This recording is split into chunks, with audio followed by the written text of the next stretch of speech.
Ladies and gentlemen, I'd planned to speak to you tonight to report on the State of the Union. But the events of earlier today have led me to change those plans. Today is a day for mourning and remembering. Nancy and I are pained to the core by the tragedy of the Shuttle Challenger. We know we share this pain with all of the people of our country. This is truly a national loss. 19 years ago, almost to the day, we lost 3 astronauts in a terrible accident on the ground. But we've never lost an astronaut in flight. We've never had a tragedy like this. And perhaps we've forgotten the courage it took for the crew of the shuttle. But they, the Challenger 7, were aware of the dangers, but overcame them and did their jobs brilliantly. We mourn 7 heroes: Michael Smith, Dick Scobie, Judith Resnick, Ronald McNair, Ellison Onizuka, Gregory Jarvis, and Krista McAuliffe. We mourn their loss as a nation together. The families of the 7, we cannot bear, as you do, the full impact of this tragedy. But we feel the loss, and we're thinking about you so very much. Your loved ones were daring and brave, and they had that special grace, that special spirit that says, "Give me a challenge, and I'll meet it with joy." They had a hunger to explore the universe and discover its truths. They wished to serve, and they did. They served all of us. We've grown used to wonders in this century. It's hard to dazzle us. But for 25 years, the United States space program has been doing just that. We've grown used to the idea of space, and perhaps we forget that we've only just begun. We're still pioneers. They, the members of the Challenger crew, were pioneers. And I want to say something to the school children of America who were watching the live coverage of the shuttle's takeoff.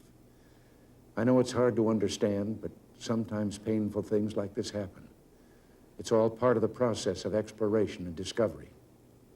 It's all part of taking a chance and expanding man's horizons. The future doesn't belong to the faint-hearted. It belongs to the brave. The Challenger crew was pulling us into the future, and we'll continue to follow them. I've always had great faith in and respect for our space program, and what happened today does nothing to diminish it. We don't hide our space program. We don't keep secrets and cover things up. We do it all up front and in public. That's the way freedom is, and we wouldn't change it for a minute. We'll continue our quest in space. There will be more shuttle flights and more shuttle crews, and yes, more volunteers, more civilians, more teachers in space. Nothing ends here. Our hopes and our journeys continue. I want to add that I wish I could talk to every man and woman who works for NASA or who worked on this mission and tell them your dedication and professionalism have moved and impressed us for decades, and we know of your anguish. We share it. There's a coincidence today. On this day, 390 years ago, the great explorer Sir Francis Drake died aboard ship off the coast of Panama.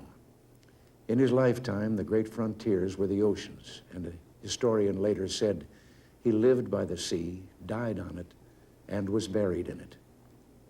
Well, today, we can say of the Challenger crew, their dedication was, like Drake's, complete.